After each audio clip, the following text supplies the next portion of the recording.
통쾌하고 시원하게 오늘의 이슈를 분석합니다. 김지윤의 픽. 최근 민주당 후보로 출사표를 낼 것으로 예측돼 눈길을 끄는 사람이 있습니다. 바로 마이클 블룸버그입니다. 경제뉴스를 서비스하는 미디어 그룹 블룸버그의 설립자이자 3번에 걸쳐 뉴욕시의 시장을 지낸 바 있는 현실적인 사업가이자 중도 성향을 가진 인물로 평가되곤 합니다. 얼마 전 알라바마주에서 열릴 민주당 후보 경선에 참여하겠다는 서류를 접수하면서 그의 대선 돌입이 초읽기에 들어갔다는 말이 나오고 있습니다. 지난 3월 이미 대선에 출마하지 않겠다고 선언했던 그가 돌연 서류 접수를 한 까닭. 바로 현재 민주당 상위 그룹 3명이죠. 바이든, 워런, 샌더스로는 트럼프 대통령을 이기기가 어렵다고 판단했기 때문이라고 하는데요. 바이든 전 부통령의 인기가 떨어지는 가운데 올라가는 기세가 예사롭지 않은 워런 후보 같은 경우는 지나치게 왼쪽이다라는 평가로 인해서 월가, 실리콘밸리 그리고 정통 민주당 지지층의 우려를 낳고 있습니다. 샌더스 후보는 건강 문제 때문에 경선을 끝까지 뛰기 어렵다는 이야기도 나오고 있고요. 온갖 스캔들, 우크라이나 사태로 인해서 어려운 상황에 놓인 트럼프 대통령, 탄핵 지지율이 50%를 넘나든다곤 하는데요. 또 여전히 국정 수행 지지율도 40%대입니다. 그 누가 도전한다고 해도 쉬워 보이지는 않는데요. 참고로 스스로 물러났던 닉슨 전 대통령의 경우는 당시 탄핵 지지율은 40%가 조금 넘었지만 국정 수행 지지율은 20%대로 공화당마저 등을 돌렸었죠. 앞으로 점점 열기가 더해질 미국 대통령 선거 그리고 트럼프 대통령 탄핵 경과, 최고로 빠르고 정확한 뉴스로 이브닝 쇼가 전해드립니다.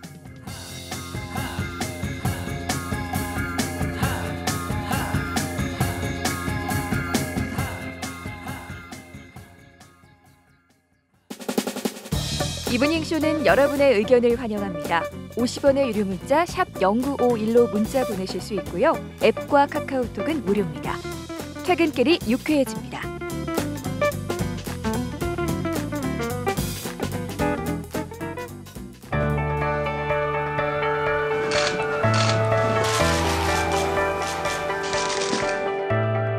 뉴스의 중심, 화제의 인물을 만나봅니다. 스포트라이트.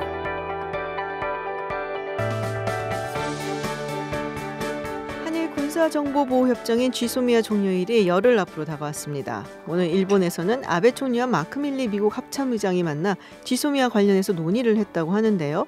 어떤 이야기가 오갔는지, 또 일본 내부에서는 이에 대해 어떻게 바라보고 있는지 일본 현지에 있는 게이센여학원 대학교의 이영채 교수 연결해서 알아보겠습니다. 안녕하세요, 교수님.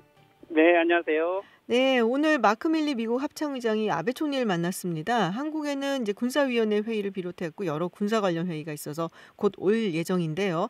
아베 총리 그리고 마크 밀리 합참의장 사이에 어떤 이야기가 오갔는지 혹시 밝혀진 게 있습니까? 예, 오늘 그 몇 가지 보도를 된 걸 보면 네. NHK라든지 이렇게 시사통신, 그 교도통신 등이 보도를 했는데요. 네. 핵 미사일 북한의 그 문제에 대해서 한미일이 공동 대응을 해야 된다. 그리고 또 최근에 인도 태평양 지역에서 네. 미일 동맹을 강화한다. 이런 이야기도 있었고요. 네. 그리고 이 이후에 이 미 합참의장이 기자회견 형식에서 대답을 했는데 여기에서 지소미아의 종료에 대해서 논의가 있었느냐에 대해서 네. 논의를 했다라고 이야기를 했고 그 구체적인 내용까지는 좀 밝히진 않았었습니다. 네, 그렇군요. 그러니까 북핵 문제에 대해서 이야기를 하고 또 인도태평양 전략에 대해서 이야기를 하고 그리고 지소미아 관련해서도 얘기를 했지만 그 부분에 대해서는 구체적으로 이야기는 하지 않았다라는 말씀이신데요. 밀리 의장이 그런 얘기를 했어요. 한국하고 일본 사이가 멀어지면 이득 보는 거는 북한하고 중국일 뿐이다. 일본도 비슷한 생각인지 궁금하고 또 일본의 그러니까 지일파라고 하는 그런 사람들이 미국에 상당히 많지 않습니까? 그런 걸 보면은 미국의 움직임이 일본하고 교감을 하는 것이 있다. 이렇게 보는 사람들이 많은데 교수님 보시기에는 어떠세요? 예, 그렇죠. 이 일본도 결국 한국이 지소미아 종료를 하는 것은 북한과 중국을 이롭게 할 뿐이다라고 하고 있고 또 한미일 동맹의 균열을 만들고 있다라고 이야기를 하든지 또 지소미아 종료는 오히려 북한에게 오히려 한국이 잘 보이려고 하는 친북 전략 아니냐라고까지 비판하는 사람도 있습니다. 네네. 그런데 최근에 지금 일본은 원래 본심으로는 지소미아 종료를 가장 안타까워하고 아쉬워함에도 불구하고 네. 자존심상 한국에게 그것을 연기 주장을 못하죠. 대신 미국을 통해서 지금 압력을 가하는 형태로 하고 있고 네. 실제 지금 미국의 각 국방부, 국무부 계열에서 한국에 적극적으로 나서고 있는 것은 물론 미국의 이익도 있지만 일본의 적극적인 로비 활동에 의한 공동 어떤 요구 사항이라고 판단하는 게 좋을 것 같습니다. 그렇군요. 그러니까 일본이 직접적으로 얘기는 하진 않지만 미국을 통해서 지금 압박을 한다라고 보시는데 사실 한국에서는 일본의 수출 규제 혈회가 없으면은 지소미아 종료에 대해서는 변함이 없다라는 조금은 강경한 입장을 고수하고 있거든요. 그러면은 일본 측에서는 어떤 이야기가 오가고 있는지 뭐 예를 들면은 그러면은 수출 규제 중에 뭐 일부라도 푸는 게 어떠냐 뭐 이런 얘기는 없나요? 실제 뭐 저희들 입장은 이게 일본이 강제징용 문제에 대해서 보복 조치로 무역 규제를 했고 네. 또 이게 지소미아 종료까지 연장된 걸로 저희들은 이해를 하고 있는데 뭐 일본은 이것이 별도 사안이다라고 이야기를 했죠. 네. 특히 오늘 그 가지야마라고 지금 새롭게 임명된 경제산업성 장관이 오늘 오전에 강요회가 끝나고 나서 기자회견을 하면서 이런 말을 했죠. 지소미아 종료 문제와 일본의 그 화이트리스트 복귀 문제는 전혀 차원이 다르다.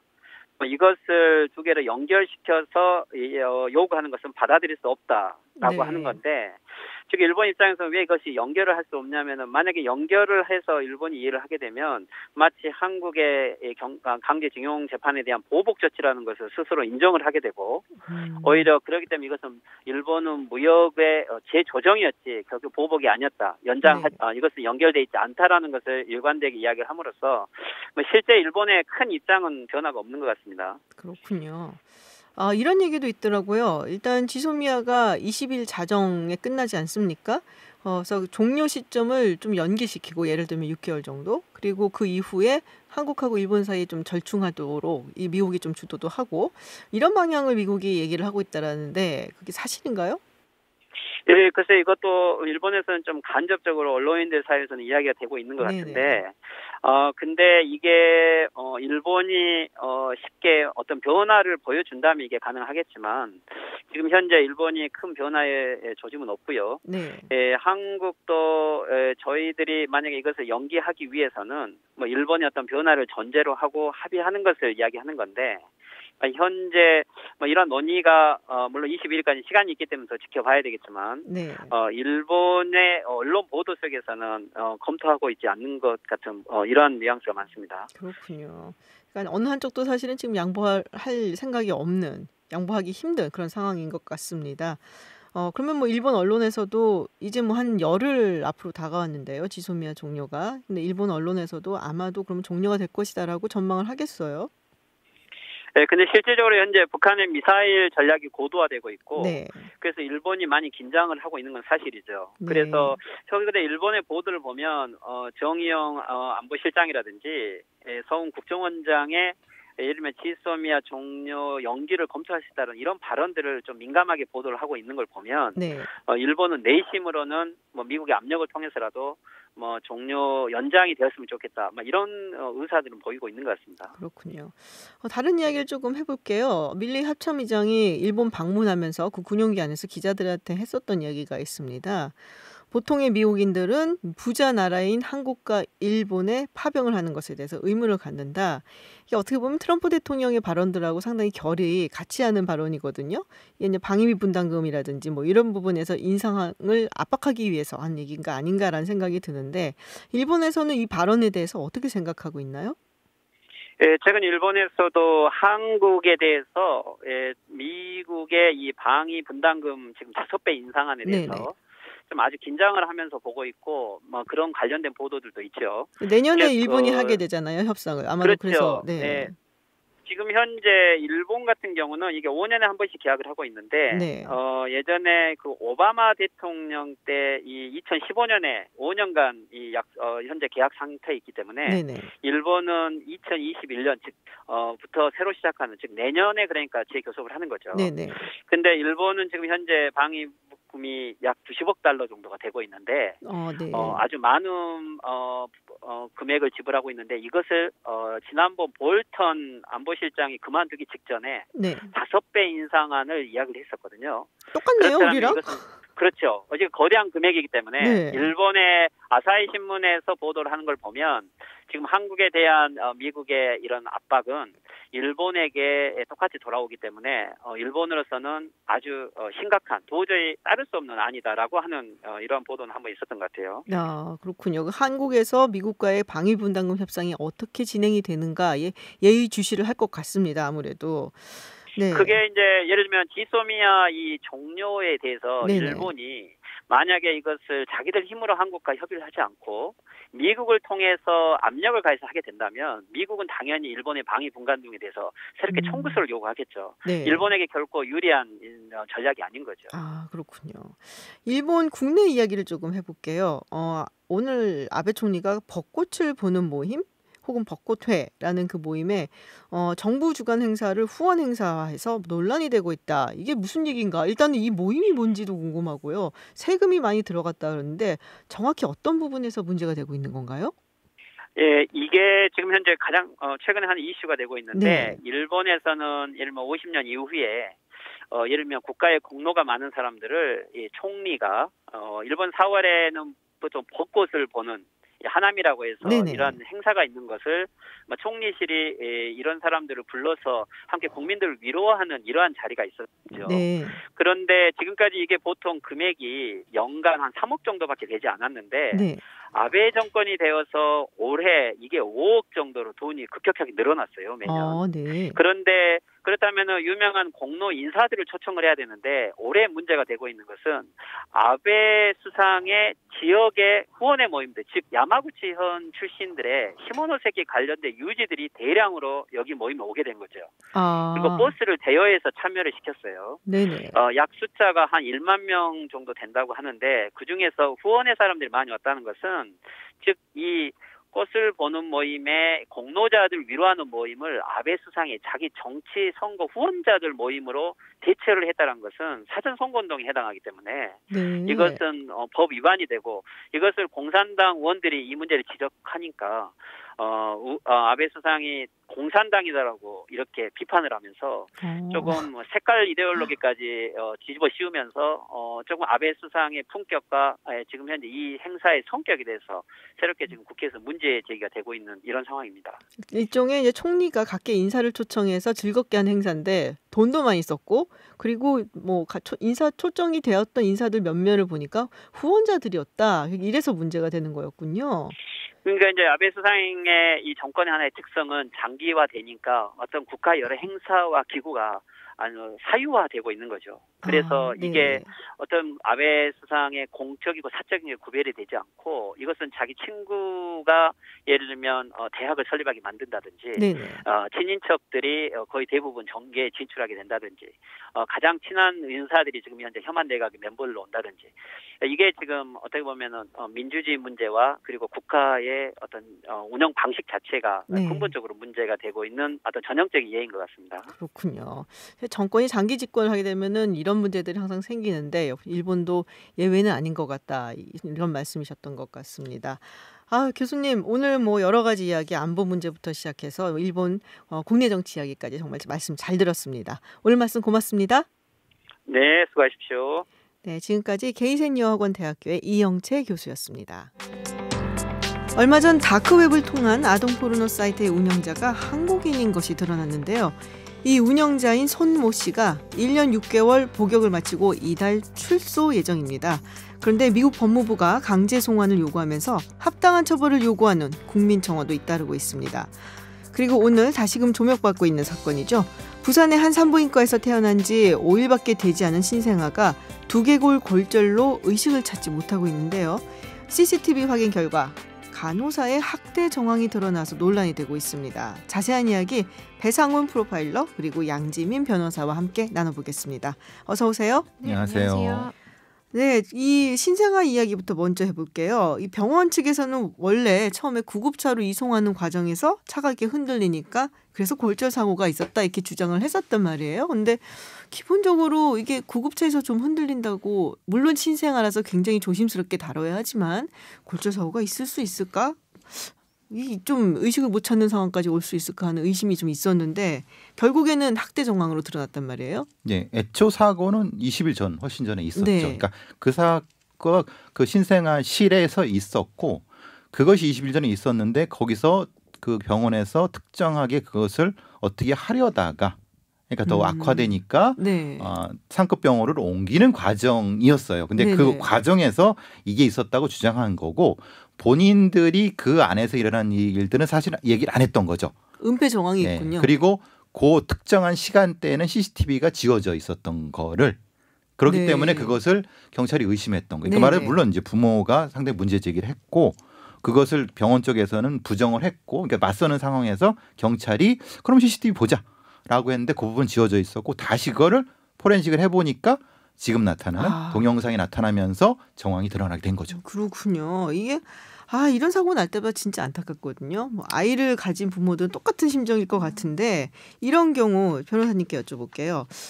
의료 사고로 인한 처벌 그리고 아동 학대로 인한 처벌 두 가지 모두 다 적용이 되는 건가요? 이게 사실은 의료 사고라고 보기는 좀 어려운 측면도 있는 것 같아요. 그래서 수사기관에서 수사를 조금 해봐야 되겠지만 사실은 아동 학대로 이제 의율된 가능성이 굉장히 높아 보이고요. 일단은 지금 아이가 이제 의식 불명인 상황이잖아요. 네. 그래서 아동 학대 중상에 해당할 가능성이 높고요. 만약에 정말로 그런 일이 없어야 되겠지만 만약에 사망을 한다라 그러면 사실은 이거는 무기에서 5년 이상의 징역까지 가능하기 때문에 굉장히 중한 처벌을 받을 수 있습니다. 그래서 실제 그 행위, 그러니까 아기를 이렇게 던지듯이 내려놓아서 두개골 골절을 일으킨 그 간호사뿐만이 아니라 그 병원장도 사실은 병원장도요? 그렇죠. 왜냐하면 그 잘 관리하고 그만큼 이제 직원들을 교육시키고 이러한 안전 사고를 예방해야 될 의무가 있는 사람이 그 주의 의무를 게을리했기 때문에 그 부분에 대한 처벌도 함께 될 것으로 보입니다. 조금 추가드리면요. 네네. 만약에 이 사건이 사고가 아니라 일정 정도 이 사건으로 된다고 하면은 이전에 비슷한 건이 있었는지를 전수조사를 해야 됩니다. 이런 네. 경우는 단 한 건만 있다고 볼 수는 없습니다. 왜냐하면 이 간호사가 부주의하게 아니면 부주의를 넘어서는 거로 했다고 해서 예전에는 사실은 그냥 다친 거로 치료하고 말았다. 그것이 누적됐다. 이거는 사실은 상황이 달라지거든요. 그리고 만약에 그게 상습적이었다 그러면 양형에 있어서도 가중 처벌을 받기 때문에 말씀하신 것처럼 반드시 그런 사건이 있었는지 여부를 좀 조사해야 될 것 같아요. 신생아를 하면 정말 우리가 유리 다루듯이 다루잖아요. 그렇죠. 아주 조심스럽게. 근데 이런 일이 있었다고 하니까 정말 저도 분노가 막 치밀어 오르고 이 부모님의 안타까움은 제가 헤아릴 수도 없겠죠. 지금 아이가 빨리 회복을 하기를 바라봅니다. 다음 주제 이야기 해볼게요. 다크웹. 굉장히 좀 생소해요, 사실은. 이게 뭘까라는 생각이 많이 드는데 이게 일종의 뭐 아동 음란물을 포함을 해갖고 마약이라든지 무기 밀매까지 이루어지는 정말 범죄의 온상이 되고 있다. 그래서 지난 10일이었나요? 경찰이 다크웹에 대한 수사를 좀 대폭적으로 확대를 한다는 이야기가 있었습니다. 그 관련해서 아동 음란물 제가 외국에서 보면은 진짜 높거든요, 형량이. 그리고 이거는 뭐 약간 도시 전설 같지만은 그러고서는 이제 뭐 감옥에 가게 되면은 다른 재소자들이 나도 나쁜 놈이지만 넌 진짜 나쁜 놈이다. 그래서 무지하게 괴롭힌다고 얘기가 있어요. 그 정도로 굉장히 엄중하게 다뤄져야 되는데 한국은 너무나 솜방망이 처벌이 아닌가라는 생각을 굉장히 많은 분들이 아주 오래전부터 해왔습니다. 그래서 이 부분을 지금 짚어볼게요. 다크웹, 근데 이게 뭔가요? 저도 사실은 굉장히 생소한데 다크웹이 이제 뭐 일반적인 검색 엔진으로는 찾을 수 없다고 해요. 그래서 사실 시초를 따져보면은 이제 미국 해군 연구소가 1990년대 중반에 개발한 기술이 있습니다. TOR이라는 기술인데 이 웹페이지에 내가 방문을 하더라도 내가 누군지를 알려지지가 않는 거예요. 익명성을 보장받는 거죠. 근데 이 TOR이라는 게 사실은 대중에 이제 공개가 되면서 여러 사람들이 이용하기를 시작했는데 사실은 사실은 뭐 표현의 자유를 누리고자 이용을 하는 사람들이 늘어났었어요. 초반에는. 네. 근데 얼마 안 돼서는 이 익명성이 보장이 되다 보니까 범죄가 횡행하는 곳으로 좀 타락하게 된 면이 있습니다. 그러니까 이게 이제 보통 검색 엔진으로는 찾을 수가 없는 거죠. 우리가 보통 쓰는 그 인터넷은 네. 그러니까 월드 와이드 웹, 네네. www를 치고 들어가지 않습니까? 그렇죠. 그다음에 주소를 치고 뭐 거기 OR이든 뭐 KR이든 이렇게 쓰는 건데 이것은 그거보다 안쪽에 있는 그러니까 말하자면 그 주소 자체가 없는 겁니다. 그러니까 주소 자체가 없기 때문에 네. 우리가 보통 영문의 주소를 치면 이걸 변환시켜 주는 서버가 있지 않습니까? 네네. 근데 그거 자체가 없기 때문에 특정한 형태의 애플리케이션, 프로그램이 그 컴퓨터라든가 핸드폰에 설치가 돼 있어야지만이 상대방하고 통신이 될 수 있는 일종의 폐쇄된 형태의 통신망이라고 보시면 됩니다. 그럼 프로그램을 어떻게 까나요, 그거를? 그거를 이제 별도의 어떤 은밀한 방식으로 구입을 해야 됩니다. 그러니까 그 구입 루트는 사실은 오픈해서 구입되겠죠. 그러니까 네. 그래서 그걸 돈을 주고 사는 경우도 있고 아니면 아는 어떤 뭐 범죄자 여러 사람들한테 구해갖고 은밀하게. 그러니까 사실 예전에 이것이 개발돼 해군연구소 했을 때는 적국에 있는 스파이들끼리의 통신용으로 돼 있는 이런 네. 걸 한 거를 이제 범죄로 쓰게 된 거죠. 그렇군요. 예전에 보니까 저 찾아보니까 아랍의 봄이라든지 뭐 스노우든 사건 때라든지 이럴 때 정말로 은밀하게 그런 정보나 이런 걸 교류하기 위해서 사용이 됐었던 조금은 선한 영향력이 있었던 거였는데 이렇게 악용이 되고 있다라는 얘기가 있더라고요. 근데 그렇게 되면은 사실 뭐 경찰도 수사하기가 쉬울 것 같지는 않아 보이는데 최근에 문제가 됐던 그 웰컴 투 비디오 이게 32개국이 공조를 해갖고 잡아냈다고 이야기가 나오고 있어요. 이 웹사이트를 이 사람이 이 손모 씨가 운영을 하고 있었던 거죠. 그러니까 문제가 된 거는 네. 미국 국토안보부 수사국에서 뭔가 이상한 형태의 아동 음란물이 돌고 있는데 그것을 추적하려고 하다가 사실 많이 실패를 한 과정에서 꼬리를 잡기 시작한 것은 그것이 동아시아 한국 쪽에서 무엇인가가 오고 있더라. 그래서 그쪽 가고 있더라라는 것 정도로 하면서 왜냐하면 이건 찾기가 쉽지 않습니다. 왜냐하면 그 아까 말씀드린 것처럼 주소가 돼 있지 않기 않으니까. 때문에. 근데 이제 그것을 산 사람들이 깐 것을 역추적해서 네. 아주 많은 노력을 통해서 네. 그래서 거기서 시작돼서 우리나라 경찰청하고 32개국의 그 수사기관이 공조해서 실제로 어떤 것들이 통용됐는가 네. 유통이 됐는가를 확인하는 과정에서 우리나라의 그 충남 어느 도시에 자기 집 안에서 서버를 구축해 놓고 있었던 손모 씨가 네. 밝혀지게 되고 한국의 경찰에 체포된 그래서 이제 전모가 드러나게 된 겁니다. 이게 좀 창피했던 게 이거를 이제 음란물 사이트를 이렇게 조사해갖고 잡았더니 운영자랑 이용자 338명 중에 70%인 223명이 한국 사람이었다라는 거예요. 그러니까 그만큼 뭐 아동 음란물이라든지 이런 거에 대한 경각심이 우리가 좀 떨어지는 게 아닌가라는 생각을 할 수밖에 없거든요.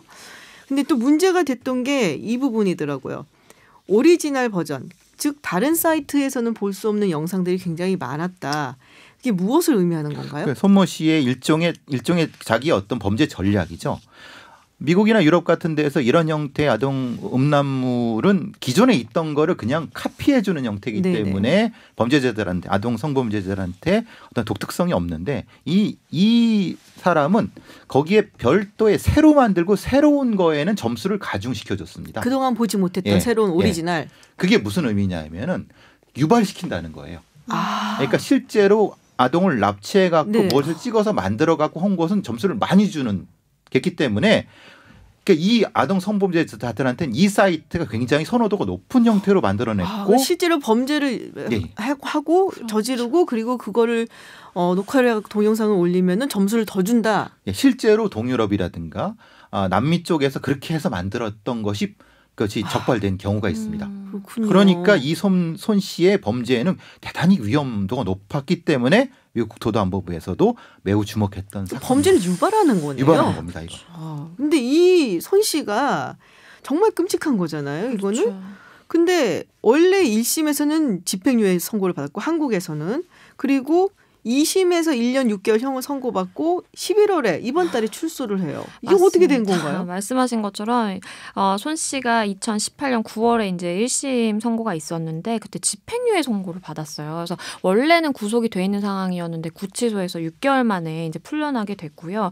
2심이 이제 진행이 됐는데 2심 재판 중에 이제 혼인 신고를 합니다. 이 손 씨가. 그러면서 이제 2심 재판부에 나는 이제 결혼을 해서 부양할 가족이 있다. 그러니까 감형을 해달라라고 호소를 했는데 2심 재판부는 1심이랑 조금 다르게 봤어요. 2심 재판부는 손 씨가 처음부터 경제적 이득을 얻기 위해서 이러한 아동 음란물 사이트를 인정한 점을 보면 굉장히 죄질이 나쁘잖아요. 네. 그래서 그러한 점을 조금 더 초점을 맞춰서 봤고 본인의 위법성을 잘 알고 있었다라는 거예요. 그런 걸 본다라면 사실은 집행유예 선고는 너무 이게 형이 가볍다라고 그렇죠. 해서 징역형을 선고를 하긴 했는데 징역 1년 6월 선고를 했고요. 1년 6개월이면 너무 낮은 게 아닌가 하는 사실 생각이 굉장히 드는데 손방망이 해외랑 쳐버리죠. 비교를 했을 때는 뭐 어마어마하게 낮은 거죠. 그러니까 그 사이트를 통해서 그 음란물을 내려받은 사람 네네. 오히려 징역이 97개월, 보호관찰 그렇죠. 20년. 이 미국 미국 그러니까 그 사이트에서 내려받아서 보관한 사람입니다.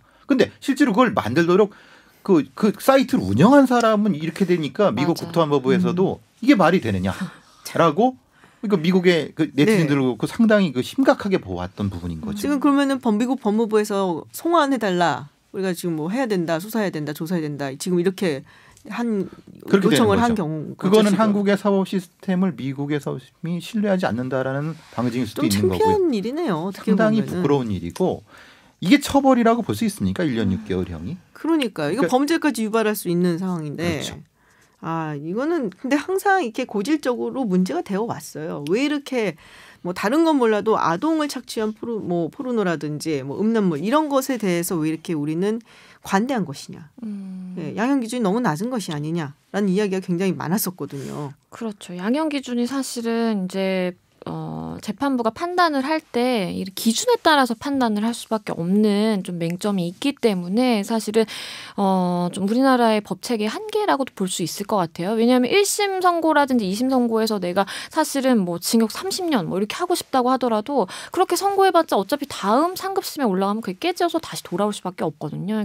그러니까 사실은 이제 재판부가 판단을 할 때도 어느 정도 양형 기준에 맞춰서 판단을 하게 되는 것이고 사실은 미국 같은 경우에는 그 사이트에서 한 번 다운로드한 사람도 70개월형이 이제 네. 선고가 됐는데 그 사이트를 만든 사람이 1년 6개월형이라는 거는 사실은 이건 말로 안 되죠. 말도 안 되는 것이고 그렇기 때문에 사실은 손 씨가 미국에 가서 제대로 된 재판을 받아야 된다라는 여론도 있는 것 같습니다. 그렇군요. 이게 아동에 대한 성범죄 말이에요. 물론 다른 성범죄도 그렇지만 심리적으로 조금 다르다는 얘기를 제가 들었었거든요. 그리고 재범의 확률도 굉장히 높다. 이건 병적이라고 네. 해요. 병적 상습성.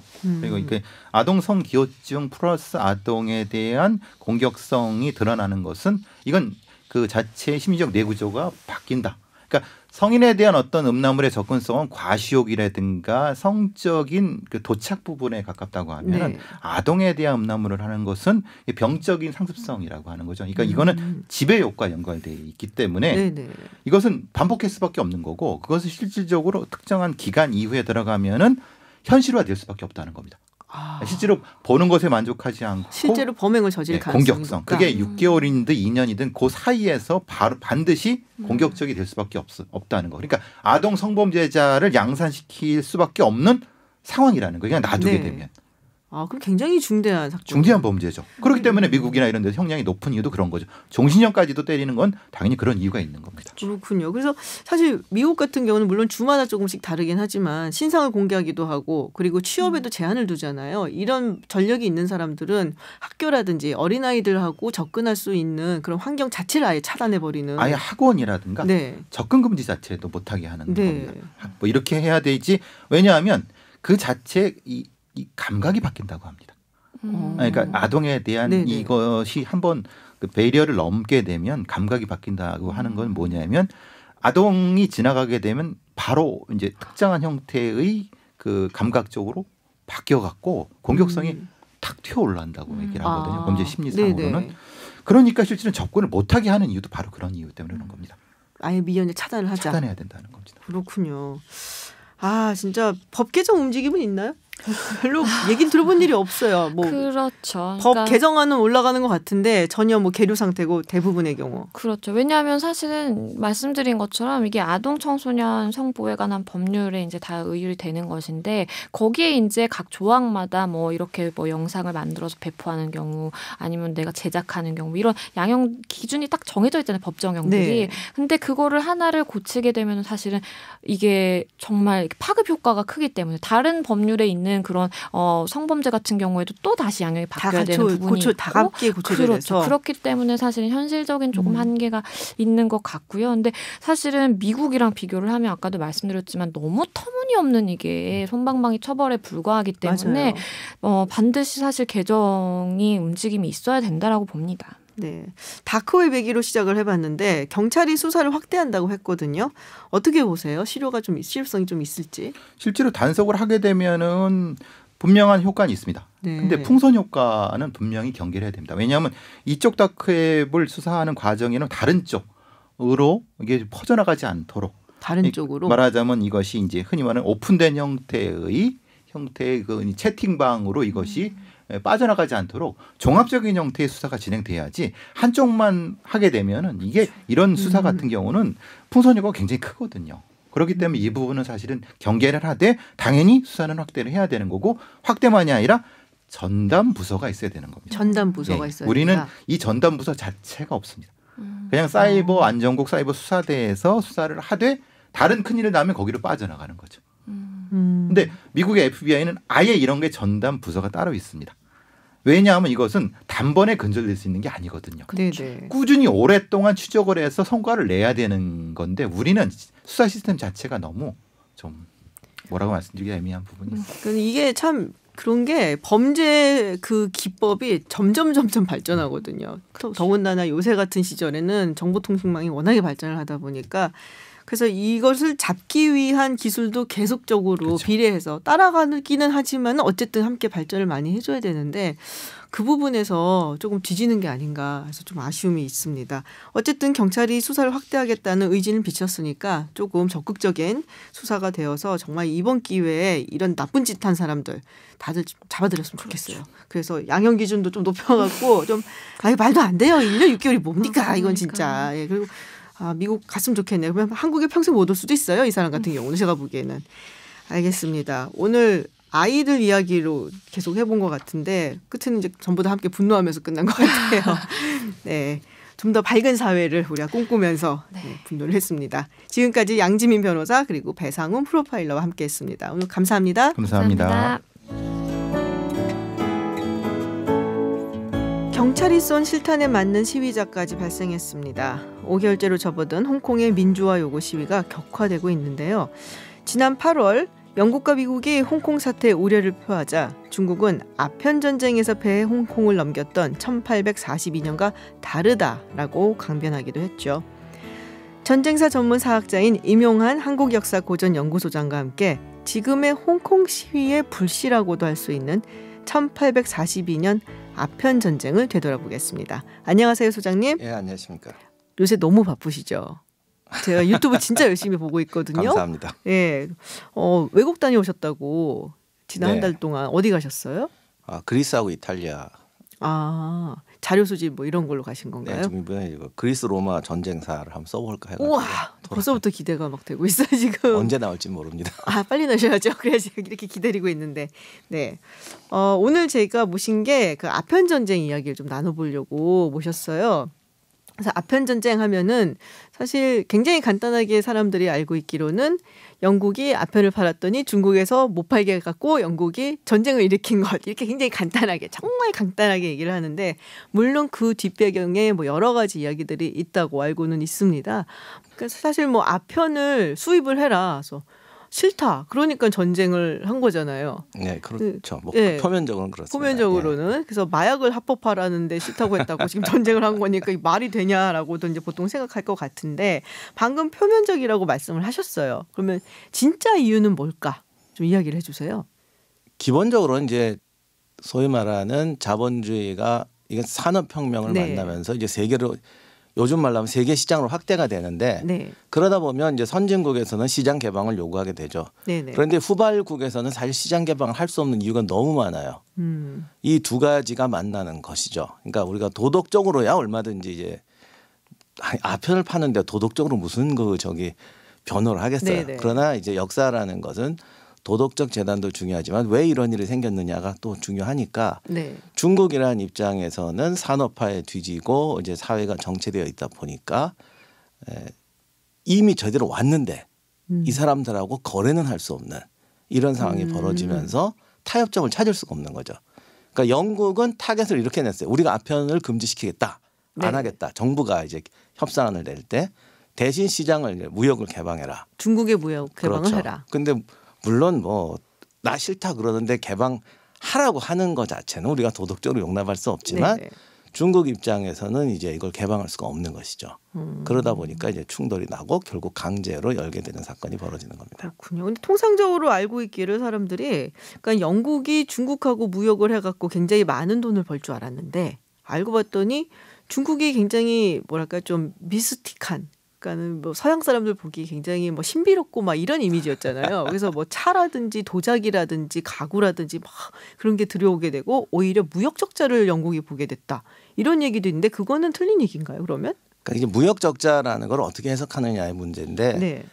지금도 그렇지만 중국은 엄청난 시장이잖아요. 그렇죠. 그러니까 그건 이미 오래전부터 알고 있었어요. 그래서 어떻게든 저걸 뚫자 이런 입장이고 중국 입장에서는 세 가지 문제가 있습니다. 첫째는 산업화라든가 이런 게 안 돼 있기 때문에 저런 물건이 들어오면 사실 그거를 감당할 구매력이 없습니다. 네. 그렇게 되니까 기층 사회가 무너져 버릴 거잖아요. 특히 이제 네네. 면직물 같은 건 들어오면 우리나라에서도 그런 일이 있었지만 일반 농민들이나 그러니까 영세업자들이 망해버려요. 그렇죠. 사실 위에 있는 사람들은 어차피 돈 법니다. 네네. 이래도 벌고 저래도 버는데 밑에 이제 기층 농민층이 붕괴될 것이고 그다음에 또 하나는 무역이라는 건 사실 상호 호혜주의잖아요. 뭐 우리가 이걸 사와서 이걸 투자해서 뭘 산업화한다 뭐 이렇게 돼야 되는데 양쪽의 어떤 산업화 수준이 너무 벌어지니까 일방적인 수입이 되는 거예요. 그러니까 중국 입장에서는 우리는 지금 이걸 할 수 없다. 네네. 그러니까 천천히 해야 된다 이렇게밖에 없는 입장인데 근데 중국은 천천히가 아니라 거의 닫아놓다시피 했으니까 네네. 이런 문제가 생기는 것이고 현대 시각으로 봤을 때 말씀하셨던 것처럼 이제 선진국이 이제 가갖고서 이 물건을 팔려고 하는데 이제 후발국 입장에서 봐서는 좀 더 보호무역주의를 해야겠다라고 그렇죠. 하는데 열어라. 그래서 우리는 보호해야 돼. 안 돼 열어. 우리 보호해야 돼. 하다가 전쟁이 난 이런 케이스다라고 말씀을 하신 것 같아요. 근데 그 당시에 어쨌든 굉장히 많은 아편이 들어온 거잖아요. 그렇죠. 뭐 영국으로부터. 상상 초월하게 얼마나 많이 들어왔는데요? 뭐 저도 아편을 안 펴봐서 이거 몇 돈이다 뭐 해봤자 알 수가 없는데 당시 그 기록에 보면은 그때 그 왜 아편 전쟁 때 아편 태우러 갔던 임칙서, 네네. 임칙서. 린쩌신가 뭐 네. 그렇죠. 그 자기 마구라고 그래요. 이걸 어떻게 참모라고 해야 될까? 참모. 예, 그걸 참모 하여간 데리고 다니는 네네. 애들인데 그 중에 80, 90% 흡연을 한다. 아편을. 예, 그러니까 지금 아편을 태우러 간 사람의 자기 측근 참모 네네. 뭐 이런 애들이 8, 90%가 아편을 태우고 있는 거예요. 뭐. 그러니 아편을 태우러 간 사람이 이 모양이니 자기 자다 칼 맞아 죽을 수 있다는 생각도 안 하겠어요. 그렇군요. 주변이 다 아편 중독자고. 네. 그리고 이제 다른 사람의 장상남이라는 관리의 보고가 있는데 중앙관리의 10에서 20%, 지방관리 20, 30%가 아편 흡입자라고 그러는데 이건 아무래도 좀 낮춘 것 같아요. 낮춘 거예요? 네, 낮춘 것 같습니다. 보고를. 그래서 당시 영국 외교관들이 청나라에 가면 청나라 관료들하고 얘기를 할 때는 아편을 안 태우고는 얘기할 수가 없는 거예요. 요즘 담배 피듯이 또는 커피 그 하듯이. 정도로? 네, 그래서 당시 영국 외교관들이 얼마 이상 근무를 못하게 하고 돌아오면 요즘 말로 하면 병원에 가서 몇 달간 강제로 재활. 하고 이제 나올 정도였어요.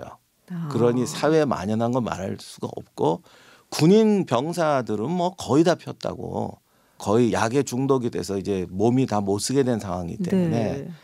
뭐 형편없었다라고 얘기를 합니다. 굉장히 심각했던 상황인 건 맞는 것 같은데 영국이 어쨌든 굉장히 숫자가 그렇게 많지 않았다고 제가 알고 있거든요. 당시에 영국 군대가 뭐 2만 명도 안 됐던 것 같은데 그런데 청나라 군대를 그야말로 격파를 했단 말이에요. 근데 뭐 아편 때문도 있겠지만은 병력 그 군사의 어떤 뭐라 할까요? 그 군기라든지 이런 것도 굉장히 낮았던 것 같아요 당시에. 처음 파병했을 때는 4천 명이었는데 또 그중 상당수가 인도군이었어요.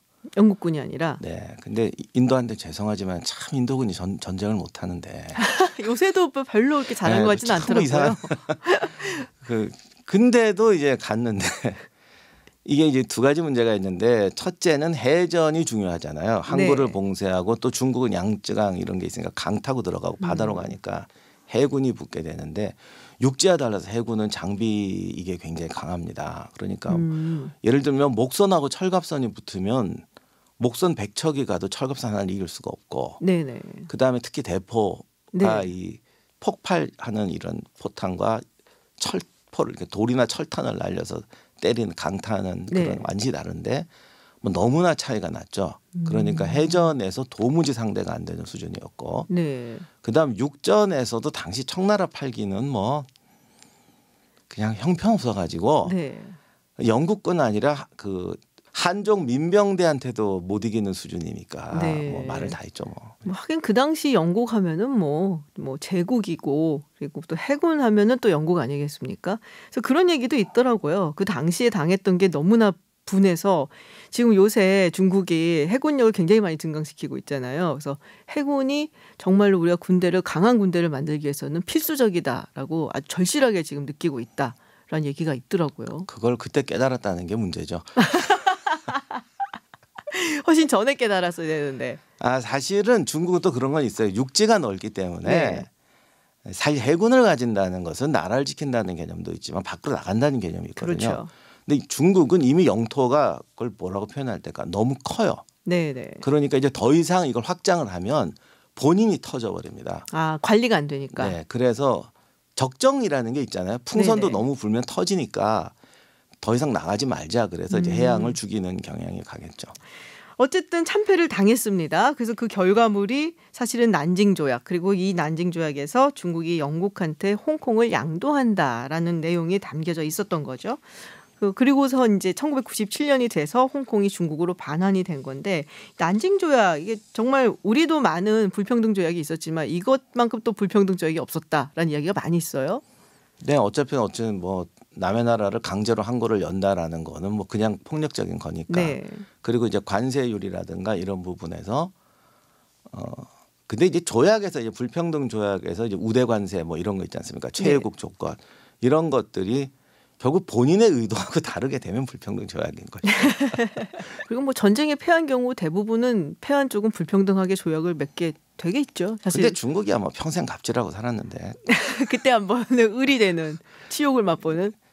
전에 제가 한번 방송에서 그 얘기를 했더니 네. 어떤 분들이 무슨 소리냐 옛날에 거란하고 저 정강의 변 이럴 때도 불평등 조약 한 적 있다라고 네. 또 막 반대를 하시는데 중국은 왕조가 굉장히 많이 바뀌었잖아요. 네. 그럼 바뀔 때는 다 망하면서 바뀌었거든요. 그렇죠. 그러니까 그때 망할 때 조약은 다 불평등이에요. 그러니까 중국이 한 번도 불평등 조약을 맺은 적이 없다가 아니라 네. 졌을 때는 다 불평등한 겁니다. 그런데 그 중국에서 이게 맞던 왕조들은 평소에는 주변 국가에 대해서 늘 갑의 행사를 했으니까. 그렇죠. 그러니까 늘 갑으로 살니까 건강할 때는 갑으로 살다가 지금 갑자기 이런 일을 당하니까 이제 그런 조약을 맺어본 적이 없어요. 사실은. 그렇군요. 근데 왜 홍콩이었을까요? 다른 데도 많잖아요. 상해라든지 뭐 광주라든지. 처음에 상인들은 다 상해라든가 또 그때 홍콩은 그냥 바위투성이고 아무것도 네네. 없는 곳이어서 그러니까 영국제 입장에서 보면 선견지명이 있는 거죠. 야 여기가 이제 앞으로 천의 무역 거점이 될 곳이다라고 해서 그 아하. 바위섬을 이제 먹습니다. 당시 상인들은 왜 이걸 하냐 저 네네. 상해나 이런 걸 해야지 하고 난리를 쳤다가 나중에 좀 지나가 보니까 기가 막힌 전략 요충 교통 요충을 잡은 거예요. 그래서 그 다음에는 이제 그걸 절대 돌려주지 마라 이렇게 이제 아하. 풀령이 내려옵니다. 그렇군요. 근데 일단 반환이 되고 나서 보니까 사실 굉장히 오랜 시간 동안 다르게 살아온 거잖아요. 그야말로 자본주의의 거점이 되었고 홍콩은 막 금융의 허브가 되고 이랬는데 중국은 완전히 또 다른 사회 정치 시스템이었고 이게 합쳐지는 것이 쉽겠냐 이런 이야기는 예전부터 했었어요. 그렇죠. 예. 뭐 인류 역사상의 엄청난 실험 사례가 돼버렸는데 네. 지금 우리는 현실을 살고 있으니까 시위에 집중하고 있지만 50년, 100년 글쎄요. 하여간 세월이 지나면 과연 사회주의와 자본주의가 만나서 어떻게 될 거냐. 근데 그 동독경우도 그렇지만 자본주의가 사회주의 지역을 점령해서 이렇게 물고 들어가는 거는 내부적으로 무슨 문제가 있어도 이게 문제가 없는데 네. 사회주의가 자본주의를 먹을 때 일하는 건 이제 굉장히 특이한 케이스잖아요. 네, 네. 그래서 우리가 못 보던 역류 현상이 나니까 참 어려운 문제가 터지는 것 같습니다. 지금 일국양제라고 하잖아요. 네. 이게 과연 계속 유지가 될 수 있을 것인가? 이에 반대. 절대 안 된다고 지금 말씀하신 거예요? 어떡하나요 그러면 홍콩 시민들은? 글쎄요, 모르겠어요. 사실 이런 일이 벌어질 줄은 저도 생각은 했지만 제가 홍콩 사는 사람도 아니다 보니 죄송합니다. 뭐 이걸 어떻게 해결할까 가지고 고민은 안 해봤는데 네. 터질 게 터진 거죠. 타이완에서 굉장히 예의주시하고 있다고 그러더라고요. 중국 쪽 사람들은 다 예의주시할 수밖에 없겠죠. 왜냐하면 대만도 결국은 내부에서 일국 이체제가 그쪽도 아마 논쟁이 많은 거로 알고 있습니다. 네. 일국 이체제가 가능하겠느냐. 근데 이거는 결국 중국 본토도 정치적으로는 사회주의고 경제적으로는 이제 혼합이잖아요. 그렇죠. 애매하니까 지금 상태에서 결국 중화되어 가는 과정으로 되기야 되겠죠. 그래서 어떻게 보면 나중에는 이건 경제 문제가 아니라 정치의 문제로 갈 수도 있다고 생각합니다. 그렇군요. 근데 이 아편 전쟁이 굉장히 중국인들한테 큰 상처로 남았구나. 이건 정말 트라우마로 남았구나라는 생각이 드는 게 2017년이었나요? 19차 공산당 대회에서 폐막 연설을 하는데 시진핑 주석이 그런 말을 했었어요. 그러니까는 예전에 아편 전쟁의 치욕을 딛고 이제 중국은 이제 대국으로 성장한다는 식의 얘기를 해서 와, 지금 이 시기에도 그 얘기를 하는 거 보니까 이것이 중국 역사에서는 굉장히 큰 아픈 정말 한 획을 그은 역사적인 사건이었구나. 그 부분은 틀린 말을 쓰면 아닙니다만 네. 조금 우리가 더 심층 분석할 필요가 있는데 저도 옛날에 그런 말 많이 들었어요. 중국 사람은 부동산에 대해서 굉장히 집착한다. 네네. 그러니까 왜 거란한테 지금 북경 쪽에 연운 16조라고 네네. 거기 떼어준 것도 뭐 국가의 수치고 뭐 이거 찾아와야 된다 해서 근데 그거를 자꾸 땅을 찾아온다. 우리 땅을 어떻게 남을 주느냐. 네네. 그런 어떤 부동산 집착증으로 저도 학교 다닐 때 그렇게 배웠습니다. 네. 근데 어느 나라나 자기 땅을 강제로 그것도 외국한테 떼어주고 속편한 나라는 없습니다. 그런데 중국 같은 경우는 여기에 뭐가 내재되어 있냐면 우리는 이제 중국이 굉장히 크다고 생각하기 때문에 뭐 예를 들면 저기 운남산 같은 거 하나 떼줘도 지들이 무슨 상관이 있겠어라고 네. 생각을 하는데 중국이란 나라는 너무 크다 보니까 군사적 비효율성이 굉장히 강해요. 그러니까 우리 생각에 뭐 50개의 성이 있는데 그중 1개 성에 반란을 일으켰다. 저거 진압 못해 이렇게 생각이 쉽잖아요. 네. 그런데 그 1개 성에 49개 성의 군대를 집결시키는데 어마어마한 비용이 들어요. 그리고 그걸 집결시키다 보면 다른 쪽에서 또 반란이 나거든요. 그래서 우리 생각에는 그거 가진 사람이 하나 떼주는 거 같고 되게 그러네라고 네. 자꾸 생각들을 하는데 그렇지 않고 중국은 자기네 범주에서 작은 하나의 점이 오히려 확대되어서 전체를 무너질 수 있다는 공포증이 우리보다 훨씬 심해요. 오히려 우리나라 같은 경우는 예전에도 그랬지만 평안도나 함경도가 반란을 일으켰다고 해서 나머지 7개도를 절대 못 이겨요. 그렇죠. 그런데 중국은 이길 수 있어요. 왜냐하면 영토적 비효율성 때문에 그래요. 너무 넓은 거죠. 그렇군요. 그러니까 일종의 두더지 잡기 같은 생각이 조금 드는데 그런 식으로 봤을 때 이 홍콩 같은 경우도 여기서 중국 입장에서는 설렁설렁 넘어가면 안 되겠다고 해서 강경 진압 쪽으로 태도를 바꾸는 이유가 어떻게 보면 설명이 좀 되는 것도 같습니다. 그래서 일국 이체제라는 것이 경제 문제가 아니라 우리 정치 문제가 굉장히 강하다고 저는 봅니다. 그래서 옛날에 청나라 때 서양 이걸 안 받아주는데 제일 결정적인 요인은 예를 들면 광동성 자체를 어떤 개방지구로 했다가 외국 군대와 결탁해서 쟤들이 반란을 일으키면 이건 국가적인 위기로 간다는 공포증이 굉장히 강하거든요. 그것은 아마 지금 중국 집행부도 마찬가지 생각일 거예요. 그렇군요. 네, 오늘 중국 아편 전쟁 이야기부터 시작을 해갖고 중국 지도부에 어떻게 해서 영토를 다스리는가, 뭐 이런 이제 어떤 철학이라든지 뭐 심리까지 한번 짚어봤습니다. 네, 임용환 한국역사고전연구소장님 함께 이야기 나눠주셨습니다. 감사합니다. 네, 감사합니다. 김지윤의 이브닝쇼 오늘 방송은 여기까지입니다. 내일 전국에 비 소식이 있는데요. 비가 오고 난 후부터는 기온이 뚝 떨어진다고 합니다. 수능 한파가 올해도 올 것 같네요. 감기 걸리지 않게 든든하게 챙겨 입으시고요. 출근길에 우산 잊지 마십시오. 오늘 들려드리는 노래는 비열한 거리의 OST로도 굉장히 유명하죠. 알람 파스스 프로젝트의 Old and Wise입니다. 저는 내일 6시에 여러분을 기다리겠습니다. 김지윤이었습니다.